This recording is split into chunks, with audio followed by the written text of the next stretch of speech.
Today, we are announcing our initial set of recommendations to dramatically increase public safety for the people of Illinois. We are making this announcement in the context of an amendatory veto of House Bill 1468, which put a 72-hour waiting period on the sale of certain types of guns in Illinois. We are amendatorily vetoing that bill to have it apply to all gun transactions, all gun sales in the state of Illinois. There should now be a 72-hour waiting period for all gun sales, all types of guns.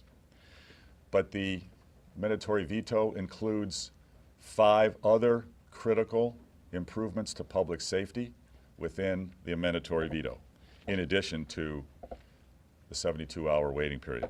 First, we are proposing to reinstate the death penalty in the state of Illinois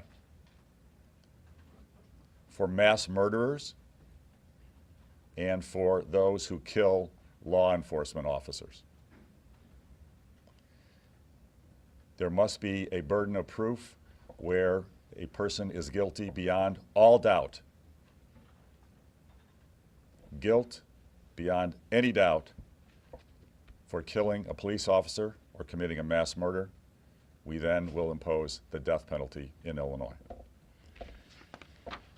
Third point, we are proposing a complete ban on bump stocks and trigger cranks. Sale, possession, every element of bump stocks and trigger cranks.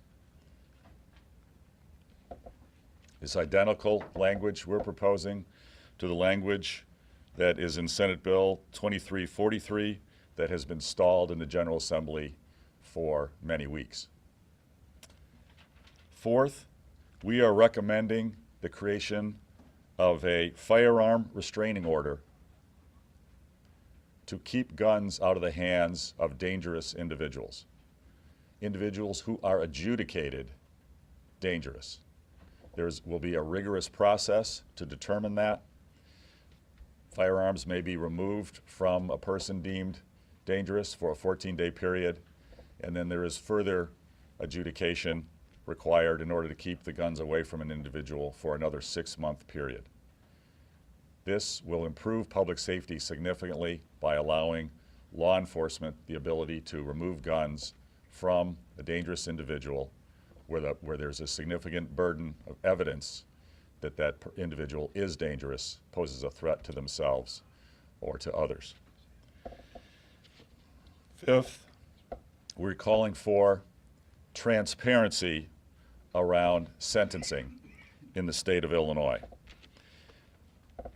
Prosecutors and judges for too long have cut plea agreements that have allowed dangerous individuals to be released early with no real accountability. We are calling for new legislation, new language that requires prosecutors and judges to clearly state for the record their rationale for plea agreements, especially those that result in the release of habitual, repeated gun offenders, so that the people of Illinois can clearly know how violent offenders and repeat violent offenders are allowed back onto our streets.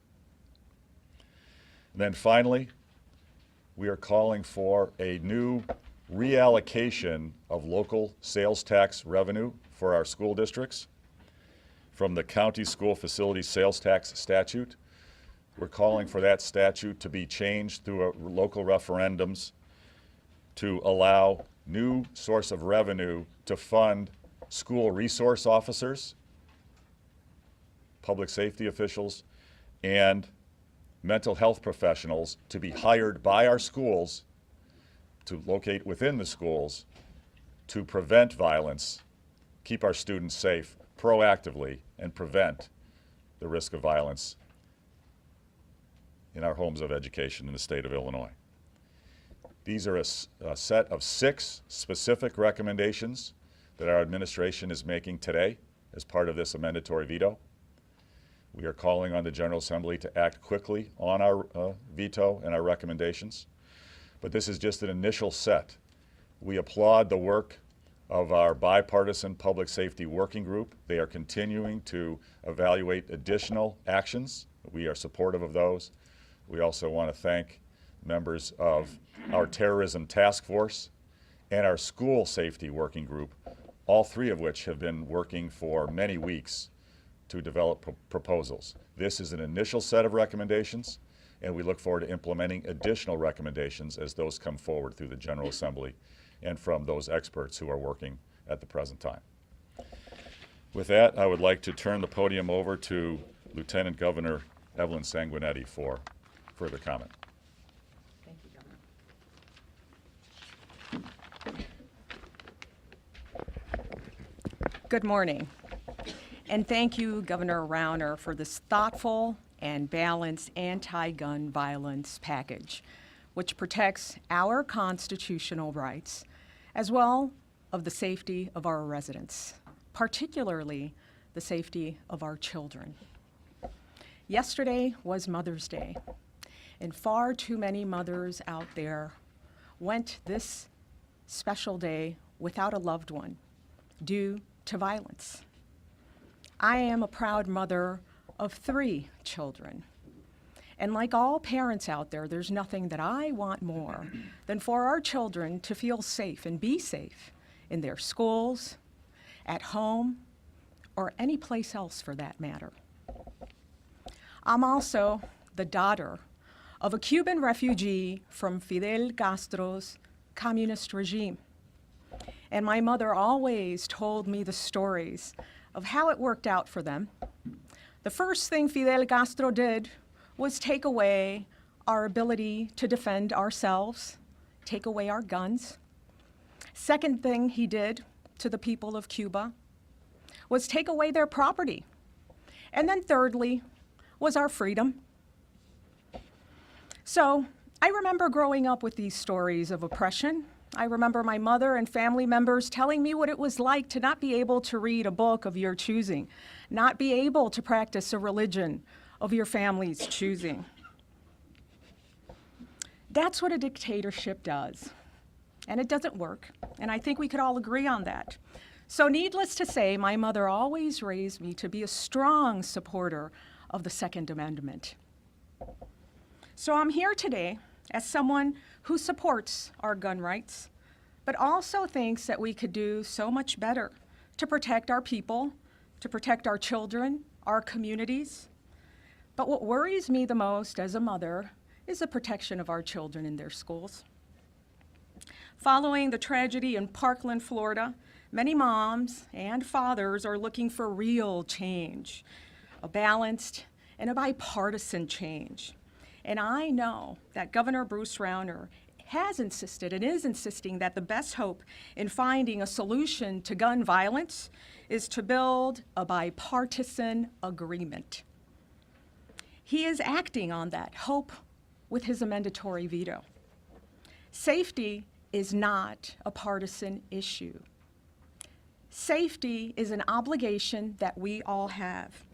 And that is why we must all come together in a bipartisan way for our communities. I urge the General Assembly to accept Governor Rauner's proposal and to do the right thing for our officers, for our communities, our residents, all our people here in Illinois. Thank you. Senator Severson. Good morning, Senator Dave Severson, Deputy Republican Leader, Rockford.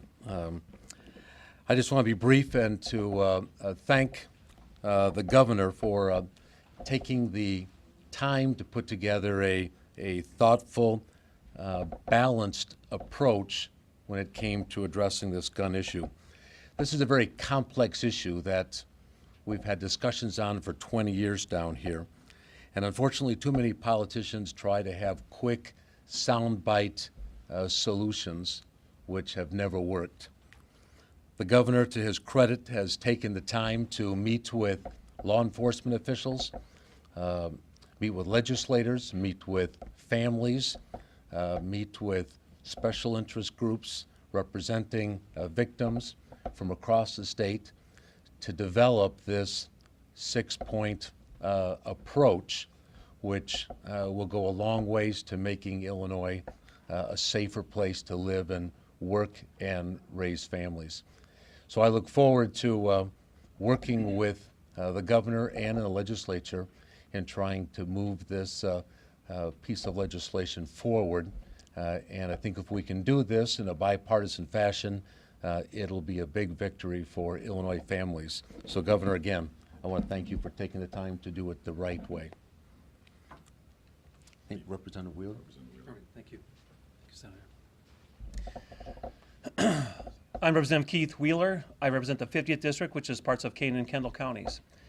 Like the two previous speakers, I want to focus on one of the most important parts of this discussion, that's balance. In Springfield, too often, we spend times making points that are political, but not policy. This is a package about public safety that is about policy that matters, and it balances. It balances the priorities of both sides. When our priorities are respected on the Republican side and on the Democratic side, we see a path forward where we can actually make a difference for the constituents we all represent. That's really why we all got involved in public service in the first place, to try and move the ball forward for everyone involved. There are two components of what's been proposed that haven't been discussed much in Springfield, and there are two important things for me and with the discussions with my state's attorneys, one of which is here. King County State's Attorney Joe McMahon and Kendall County State's Attorney Eric Weiss are both friends of mine. I work with them continually. And they've discussed with me in past situations the idea of bringing back the death penalty as a tool, at least for negotiation purposes, for other ways that they can make our counties safer. That's an important tool to have back in the discussion. I look forward to that discussion in Springfield. And the other thing the governor mentioned has to do with how we could fund more school resource officers. In light of what happened in Florida, I know that one of the superintendents of schools in my district reached out to me and said, but, you know, with our approach we'd like to have, give us some flexibility and give us some people we can put in these buildings that will help protect our kids. I think these are great ideas to move forward and have a discussion about. So, again, thank you, Governor Rauner, for putting this forward. I'd like to introduce the Illinois State Police Major Dave Byrd. Thank you, Representative Wheeler. Good morning. I'm Major David Byrd, Region 1 Commander for the Illinois State Police. The Illinois State Police are committed to the safety of the citizens of Illinois. The dedicated men and women in the ISP are working throughout the state, making a difference in communities they serve. In support of our partner in law enforcement, the Chicago Police Department, we have dedicated teams working not only on the expressways, but also in the neighborhoods. We also have ISP personnel assigned to task force working on anti-violence initiatives statewide with the FBI, the DEA, and ATF. So far this year, our efforts have been promising. The following are some of the results. A 30% decrease in shootings on Chicago expressways year to date. Our gang violence task force, working in Chicago neighborhoods, has made over 170 arrests, seized 27 illegal weapons, and made hundreds of contacts with gang members. Also, as part of the Chicago Vehicular Hijacking Task Force, we recently assisted in the arrest of a subject who shot several people and stole a number of vehicles at gunpoint. In addition, the arrest of 2 offenders for a shooting on I-94, the Dan Ryan Expressway, where one was charged with aggravated unlawful use of weapon. Lastly, working countless hours statewide with multiple state and federal agencies on stopping the K2 synthetic cannabis overdoses. These efforts save many lives and identify some of the offenders selling the poison in our communities. I am proud of my people and understand we have more work to do. We will continue to focus our efforts here in Chicago and throughout the state to make sure our roads and expressways and our neighborhoods are safe as possible. Thank you. And at this time, I would like to call my partner from Chicago Fraternal Order of Police, Representative Martin Preep. Good morning. The FOP and its members support increased public safety, and we're grateful to Governor Rauner for these measures. Of particular interest to us, and we support, is the death penalty for police killers. We think this will help protect police officers and help prosecute offenders. And we're also very strongly support measures that would hold prosecutors and judges for appropriate sentences for offenders, particularly violent offenders and habitual offenders. So we're very supportive of that, and we are very grateful to the governor for it. Thank you.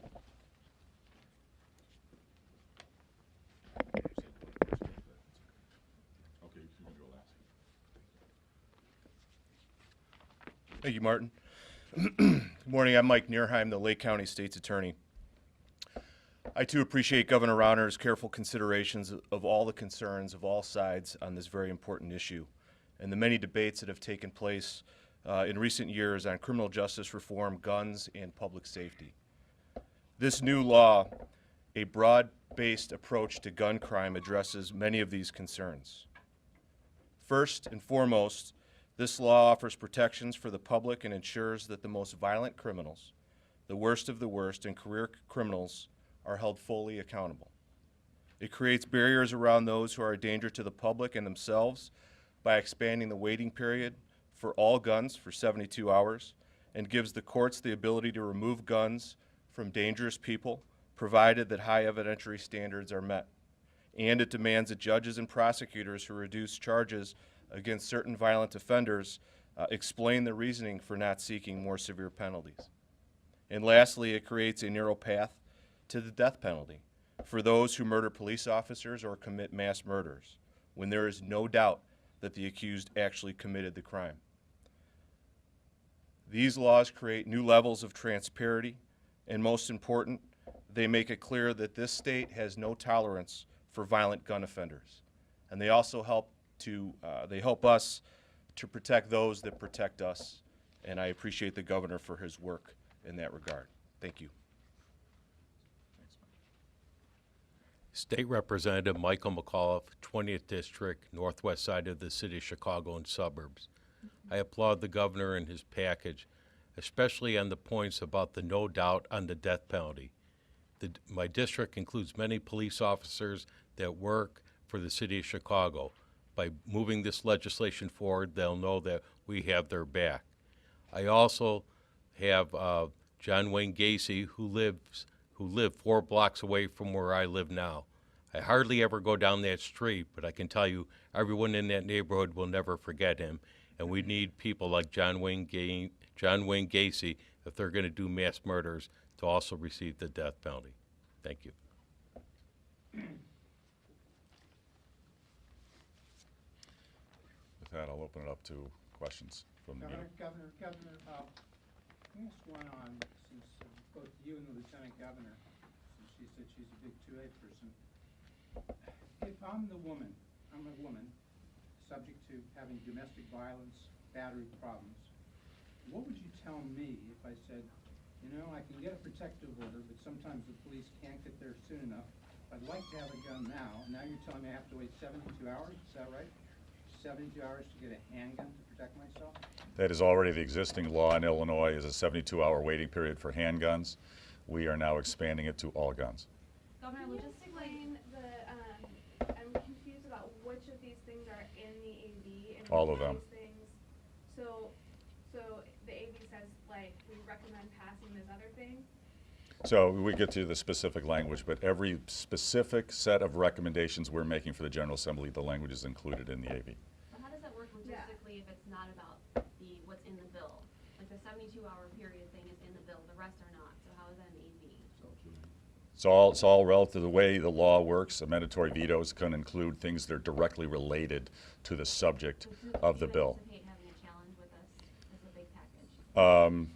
It is a comprehensive package. It is a thoughtful package. It is good policy. Every one of these 6 points will significantly improve the safety of the people of Illinois. Each piece is critically important. You've been an observer, Tina, of our political process for a long time. The Speaker has never, to the best of my knowledge, for 30 or 40 years, had a specific vote on the amendatory veto as it stood. He has passed the language of a mandatory veto as new legislation. In fact, that has happened in a number of cases of mandatory vetoes that I have done. But there is no reason that he couldn't also choose to just have a vote on this mandatory veto itself. Either one is a good option in my view. Sorry. Yes, Craig. And maybe I just don't quite get the process. But does this all become law unless they override your mandatory veto? Or do they have to vote specifically? They have to support it? vote to support it, because if they take no action, the entire prior bill dies and my mandatory veto dies. I'm so confused though, like this description here, on the catch and release transparency, it says that the AV asked the General Assembly to pass this gun crime charging and sentencing accountability and transparency act. So if they accepted your AV, they would say, okay, we're going to one day pass this other thing. Yeah, it has all the language in it that would come with that legislation. So the Includes actual the AV, text of that the legislation. actual AV changes the county school facilities sales statute, for example, it actually does that. We just don't have internet here, we can't look up. Okay, AV yeah, so our team can get you all that language, it's very specific, very clear, what each piece does. And each of the 6 pieces is critically important. Can you speak to 2 points in terms of the death penalty? For one, that seems to be an opportunity to sink this right off the bat, because you're gonna Not at get a all. whole lot of pushback efforts. I think there was a representative that just a couple years ago tried, and that got nowhere, to do something similar to what you're calling for now. Does that automatically sink all these other gun laws by bringing in something that's hyper controversial? I don't believe that this is anything other than very good policy, widely supported by the people of Illinois, and I think by elected representatives. And I think it's the right thing to do to pass this. Why- These individuals who commit mass murder, individuals who choose to murder a law enforcement officer, they deserve to have their life taken. They deserve that. Yes. Governor, I have a question on the 72-hour wait. Can you explain to a Second Amendment person why you need to add long guns, sporting guns, and assault weapons to the wait?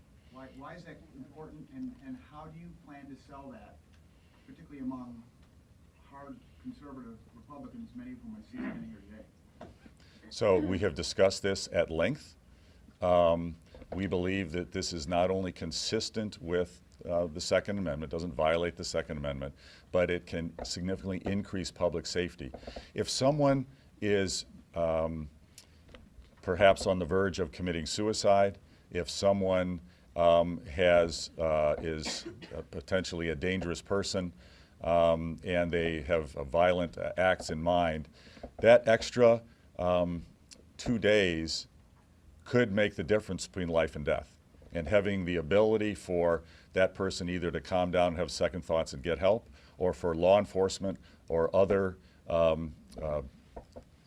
officials to be able to identify that person and intervene and take action, having that little bit of extra period could make the difference between life and death. But why is it fair then to ask a consumer who may want to shop at a Cabela's near Senator Stevenson's district to have to wait 3 days to purchase a shotgun that he or she may see is on sale the day that they happen to be in his district? Well, the way the process works, I don't know, Dad, doesn't sound like maybe you bought a gun, I don't know, but you go into the store, you make the purchase, you do the transaction, and then you leave.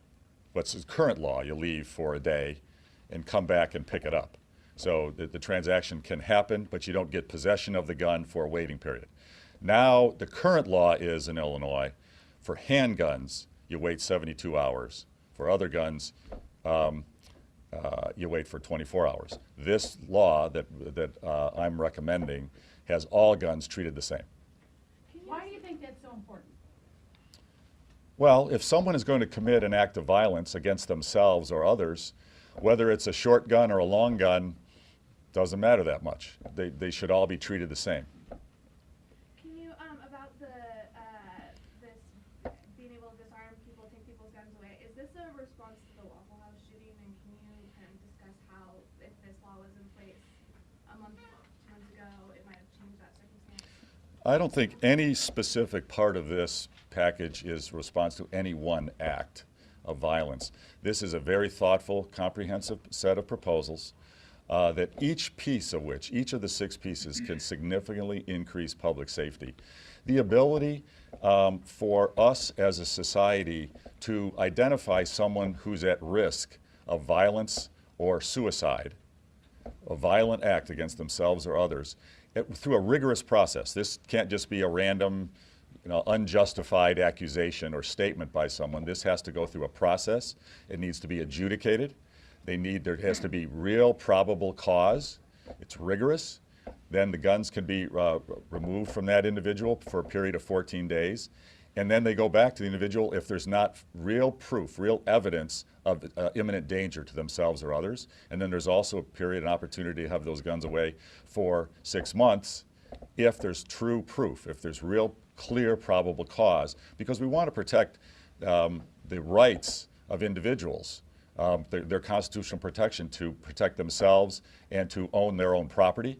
But we also have a duty as a community, as a society, to do what we can when there's clear evidence that someone is a danger to themselves or others. We ought to be able to take some action that's constitutional and fair for everyone. I'm not familiar with everybody who's up there, but is anybody a Democrat up there? You talked about bipartisanship. Shouldn't you have a Democrat here who might support this bill? We have had Democrats in many of the discussions, and you'll see more of that here in the coming days. Are you confident the Democrats are going to support this? Do you think that? Hang on a second. Is there anything in this AB that addresses the whole issue of with the Waffle House, where the dad's giving the guns back to the kids? Where's the accountability for people who might get the weapons back and then return them to somebody who's a danger? Well, this proposal has law enforcement taking the guns. It's not just a family member taking them, so it does deal with that. I wonder if I could ask Senator Severson a question? Sure. Can you explain how you're going to sell this in your caucus, given that it's going to be punitive on sportsmen? How are you going to sell this? A couple things. First, let me just answer the quick question about the death penalty. In my years, we've never had a death penalty proposal that was this narrowly drafted, where the burden of proof is at the highest level anywhere, and also this narrowly drafted to protecting law enforcement officials. Gang members are not stupid. They know the laws, and I think if they know that this is on the books, I think police officers will be safer because of it. As far as our caucus, I think there's a balance. Illinois is a big state. There's a lot of balance that has to be met with, as we talked about, protecting the rights of law-abiding citizens, but also doing what's necessary to address and protect the problems that have occurred. That's what I think our caucus, and I think the legislature will like the balanced approach here of holding people accountable, holding state's attorneys accountable, but also putting more protections in there to protect families and others. So is it everything that I would have preferred? Maybe not, but this does more than ever has been done before, and the fact that this is a true balanced approach is something that I think most downstate legislators will look at and respect.